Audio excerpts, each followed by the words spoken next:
This is the Jamaica Information Service, the voice of Jamaica.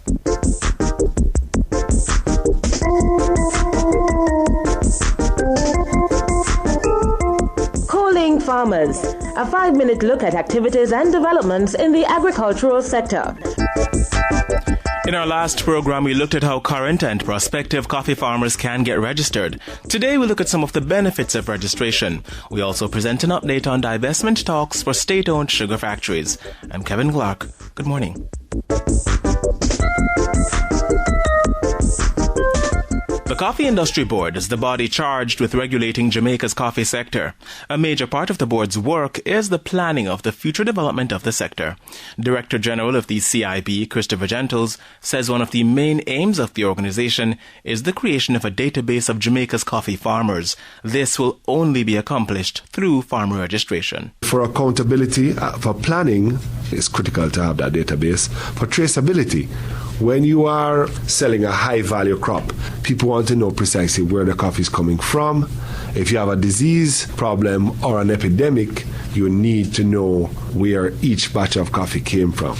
And of course, for insurance purposes, farmer registration will aid planning for any assistance to be given to coffee farmers by the board. Without farmer registration, you cannot plan adequately, you cannot have the projects that we engage with the funding agencies to provide support services, seedlings, fertilizer from time to time. You cannot possibly have what we call a weather risk transfer or insurance system in place to protect your farmers from natural disasters. Predial larceny also affects the coffee industry, and this is one activity that farm registration is expected to curtail. The lack of structure in the buying and selling of coffee facilitated the stealing of cherry coffee. And what we hope to do is to put in, with this farmer registration system, is to put more structure in place. So that if you're going to sell the coffee, you need to have your card, or your selector needs to know you and can select your name from a list. That was Director General of the CIB, Christopher Gentles. For more information, contact the Coffee Industry Board at 758-1259. Fish is bread, people food, you know. So keep the water clean. And guess what? Keep it cool. And remember, follow the rules. Don't trouble the fish them in the fish sanctuary. And when lobster season closed, leave the lobster, make them grow. A message from the Minister of Agriculture and Fisheries and the Fisheries Division.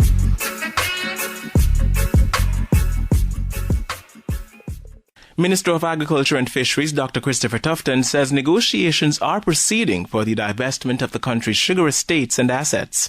Addressing Parliament recently, Dr. Tufton said negotiations between the government and the 4 shortlisted parties, Energen Development Limited, Fred M. Jones and Company, Seprod Limited, Everglades Farms Limited and Italian firm Eridania Suisse are a work in progress.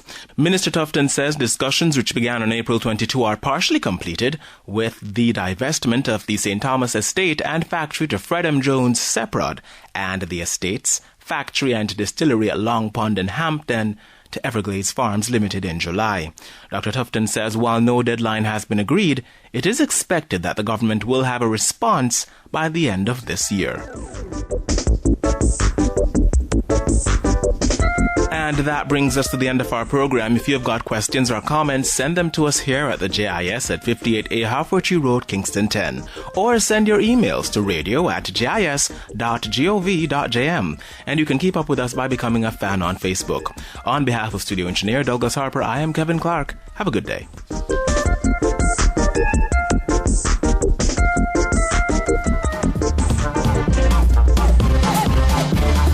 This has been a production of the Jamaica Information Service, the voice of Jamaica.